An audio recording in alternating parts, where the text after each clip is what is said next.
Olá, pessoal, a paz do Senhor. Eu sou a Tia Polly do canal da Turma da Tia Polly e hoje nós estamos aqui para a pré-aula da classe dos primários. Se você é professora dessa classe, seja muito bem-vindo ao nosso canal. Se ainda não é inscrita, não deixa para depois, se inscreve agora. E também, se você gostar da nossa aula, já deixa seu like, compartilha. E se você não faz parte do nosso grupo no Telegram, vou deixar aqui no primeiro comentário o link que te direciona até a nossa página. Esse material que eu preparo aqui para vocês, eu encaminho para vocês também no nosso grupo do Telegram. E tem outras sugestões de outras professoras que também gentilmente compartilham conosco. Somos muito gratas a elas por todo esse trabalho que elas têm conosco. E agora, vamos então para a nossa lição número 9, que traz por título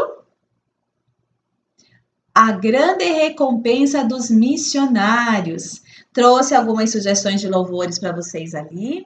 Tem outros que vocês também, se vocês tiverem, compartilhem conosco. E o que diz o nosso memorizando? Diz assim, ó. Felizes as pessoas que sofrem perseguições por fazerem a vontade de Deus, pois uma grande recompensa está guardada no céu para vocês. Mateus 5, 10 e 12 é a parte B. E aí, eu trouxe para vocês essa sugestão, né, da coroa que representa, né, a recompensa nossa que está guardada lá no céu. E então, as crianças podem ir repetindo e colocando ali, ó, feliz as pessoas que sofrem perseguições, faz com gestos, por fazerem a vontade de Deus. E aí elas colocam a coroa, pois uma grande recompensa estará guardada no céu para vocês. Eu sugiro que vocês façam uma coroa para cada criança e no final da aula eu vou mostrar o que você vai escrever dentro de cada coroa e como que nós vamos usar para a fixação do conteúdo no finalzinho, certo? Então essa é a sugestão para o início da aula, que cada um coloque a sua coroa.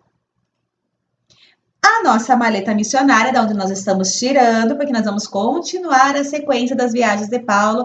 Agora ele vai para uma outra cidade, e é essa cidade que nós vamos conhecer o que aconteceu nessas cidades, certo? E agora, o que ressaltar na história? Primeiro, nós vamos relembrar a aula passada com eles. Lembrar eles que Paulo estava pregando a palavra, eles livraram aquela moça, né, que era possuída por um espírito ali de adivinhação, eles repreenderam por essa libertação daquela moça, eles foram presos. Lembra que eles foram açoitados, então eles estavam presos ali, sofrendo, estavam machucados, tanto que o que estava ali, o guarda que estava fazendo a proteção deles ali, para eles não fugirem, cuidou dos ferimentos dele. Por quê? Porque eles estavam fazendo a parte do Senhor. E aí, o que acontece? Quando aquele povo, eles são libertos, vocês acham que Paulo parou? Será que eles ficaram com medo e agora eles não quiseram mais pregar a palavra do Senhor? Ah, estou fazendo bem e aí vem essa injustiça contra mim? Não, Paulo não desistiu de pregar a palavra do Senhor. Ele continuou. E aí ele chegou numa cidade. E lá ele começou numa cidade chamada Tessalônica. E lá ele todo sábado ele ia na sinagoga, né? A Bíblia fala que por 3 sábados ele foi na sinagoga e começou a ensinar ao povo de Deus quem era Jesus. Porque o que acontece? Aquele povo, eles eram judeus, eles iam na igreja, só que eles acreditavam que o Messias ainda viria. Ele, assim como até hoje tem judeus que eles não acreditam que Jesus já veio. Eles ainda estão esperando a vinda de Cristo. E aquele povo estava nessa situação. E Paulo ele foi chamado para pregar o evangelho de Cristo, aquele que morreu na cruz e ressuscitou. Então Paulo ele tinha que ir em todos os lugares, em todas as cidades, falando: "Ei, a profecia já se cumpriu. Cristo Jesus já nasceu, já viveu, já morreu." E aí ele ia pregando toda a palavra para essas pessoas. E muitos dessa cidade de Tessalônica começaram a acreditar em Paulo. E foi formando uma multidão ali, porque eles estavam aceitando aquela palavra que Paulo estava pregando. Só que o que acontece? Alguns judeus que não aceitavam a palavra começaram a ficar com inveja deles. E eles não sabiam como parar, e aquela inveja foi crescendo dentro deles. Olha o perigo da inveja. Eles começam a pregar a palavra e essa inveja foi crescendo, foi crescendo, foi crescendo, a ponto que aqueles judeus então fizeram o quê? arrumaram uma estratégia para enganar o povo, agitando a multidão. Começaram a falar que eles estavam pregando um novo rei, que era contra o rei que eles tinham. E aí aquele povo então começou a se mobilizar. Aí nós temos ali, aparece Jason, que ele faz o quê? Ele vai e tira Paulo de circulação, esconde Paulo, encaminha Paulo para ir para uma outra cidade, né? Deixa ali a cargo das pessoas responsáveis. E esses judeus, então, começam a perseguir esse Jason, prende Jason. E aí Jason tem que pagar um preço para ser livre, para continuar fazendo a obra do Senhor. Olha só como é difícil, por isso que a Bíblia fala, olha, bem-aventurados que são perseguidos por amor ao Evangelho. Então, aquelas pessoas que são perseguidas do Senhor têm bênçãos para elas também. E Paulo, ele sai daquela cidade e vocês acham que agora Paulo desistiu? Vocês acham que, nossa, agora eu já padeci, agora acabei prejudicando uma pessoa ali, eu já só que não tinha nada a ver com a história? Acabei prejudicando ele, foi preso, olha, ele teve que pagar para ele poder sair dali. Paulo pensou assim? Não, porque Paulo ele só via o crescimento do reino de Deus. Ele só queria que expandisse, mais pessoas acreditassem. Então aquilo não foi suficiente. O que ele sofreu no corpo dele não foi suficiente para ele parar a obra do Senhor. O que o Jason sofreu por intermédio do evangelho de Paulo, que era de Cristo, também não fez com que Paulo parasse o evangelho. Ele continuou avançando. Então nós, às vezes, quando nós falamos de Deus na nossa escola, você é crente, as pessoas podem tirar sarro, podem falar, então você é um homofóbico, você é tudo isso que estão falando hoje, porque você é um quadrado, porque você não sei o que. A gente pode sofrer perseguições, eu não vou ser amigo de você porque você é crente, mas nós não devemos desistir e nem mudar a nossa essência. Nós devemos levar o evangelho para essas pessoas, porque o príncipe desse mundo, o nosso inimigo, ele cegou o entendimento das pessoas. Elas não conhecem ver a Deus se não for por intermédio nosso. Nós devemos pregar a palavra de Deus, que são sementes. E quem dá o crescimento é Deus. Mas a nossa missão é que nós vamos propagando o evangelho. E Paulo fazia isso. Ele ia propagando o evangelho. Vão me perseguir, vão me matar, vão me prender, vão me surrar, não tem problema. Eu vou continuar pregando a palavra do Senhor. Você vai perder os seus amigos, você vai ser deixado de lado, não tem problema. Continue falando da palavra do Senhor, porque você vai ser bem-aventurado. E Paulo ele vai até uma outra cidade chamada Bereia, e lá ele começa a pregar a palavra do Senhor. E olha que os bereanos, eles eram muito zelosos com a palavra do Senhor. Enquanto Paulo ia pregando, eles pegavam a escritura e iam ver, conferindo se Paulo estava falando certo. Então, olha o zelo, às vezes a gente vai procurar em qualquer lugar, em qualquer fonte, algo que nos ensine da palavra de Deus, mesmo nós tendo a Bíblia. Nós temos a Bíblia que é a palavra de Deus, então você precisa conhecer a Bíblia, porque se alguém vier ensinar alguma coisa que está fora dessa verdade, você pode repudiar. Só que hoje em dia, o que é pregado na televisão, nós dizemos amém. O que é pregado na internet, nós dizemos amém. E nem temos o trabalho de ver se a Bíblia fala sobre isso. Conferir os versículos que eles estão falando.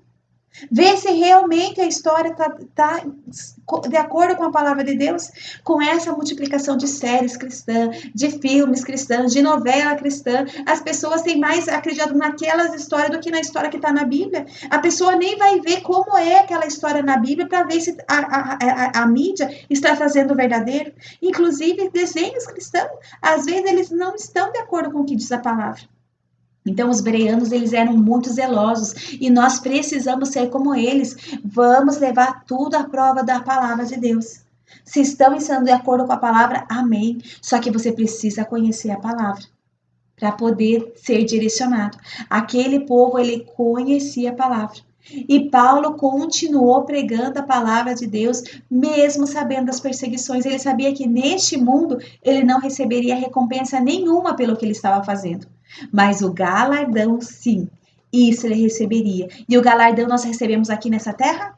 Não, nós recebemos no céu, das próprias mãos do nosso Senhor. Então, olhe que bênção é essa lição de hoje. Você ensinar às crianças que eles não busquem reconhecimento aqui nessa terra, porque os tesouros dessa terra não podem nem sequer chegar próximo da glória de Deus.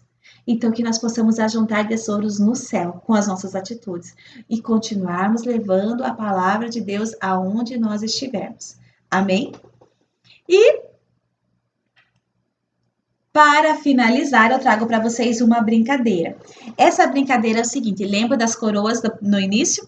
Então, cada criança vai receber uma coroa. Veja o material que fique melhor para você confeccionar, conforme as suas condições. Com papel, com EVA, enfim, com o que você tiver em suas mãos. Confeccione essas coroas. Cada um vai receber a sua coroa. Essa aqui é aquela coroa de pôr na cabecinha. Mas você pode usar a coroa, só o desenho da coroa, coloca no palitinho, ou só recorta a coroa, enfim, que cada um receba a sua. Em cada coroa vai ter um versículo bíblico. Por exemplo, vai ter a coroa do Antônio, vai estar: o Senhor é meu pastor e nada me faltará. Já na coroa, coloca a referência bíblica ali para eles memorizarem. Já na coroa do Vinícius vai estar assim: eis que venho sem demora, guarda o que tens, para que ninguém tome a tua coroa. E assim por diante. E aí a professora, cada um vai tomar a sua coroa, vai memorizar o seu versículo. Tem alguns que são longos, talvez a criança não memorize. Só que aí ela vai ter que guardar o versículo, a porção desse versículo. A professora vai ligar um som, a criança vai estar ouvindo e eles vão passando essa coroa de um para o outro. Vai, pega a coroa, passa para quem está na esquerda ou para quem está na direita, enfim. Vai passando a coroa em ciclo, como se fosse aquela brincadeira da batata quente. Vai passo para a minha direita e receba a coroa na esquerda. Passo direita e receba a coroa na esquerda, certo? Aí a professora vai parar o louvor.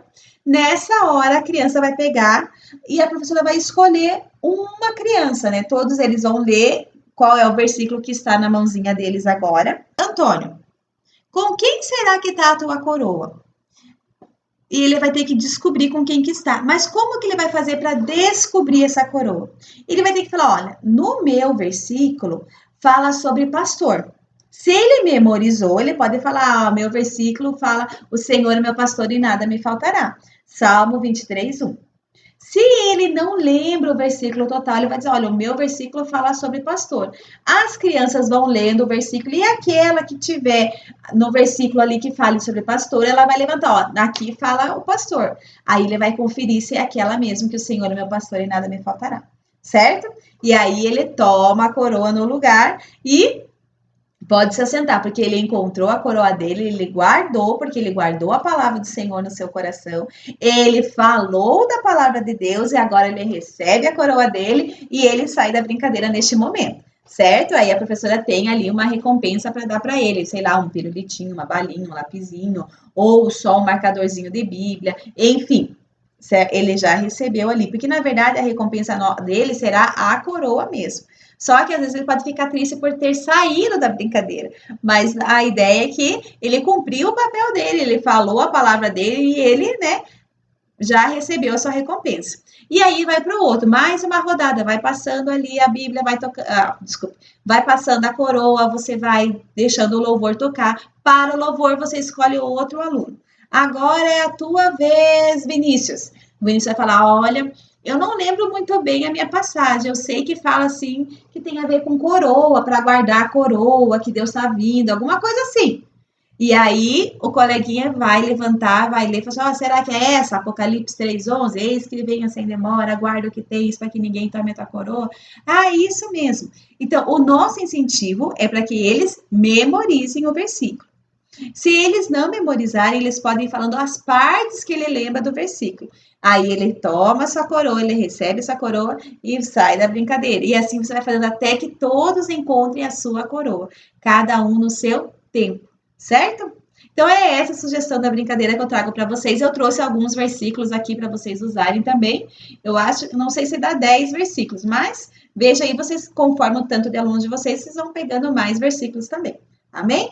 Deus abençoe a vocês. Se você gostou da sugestão das nossas aulas de hoje, já deixa seu like e compartilha.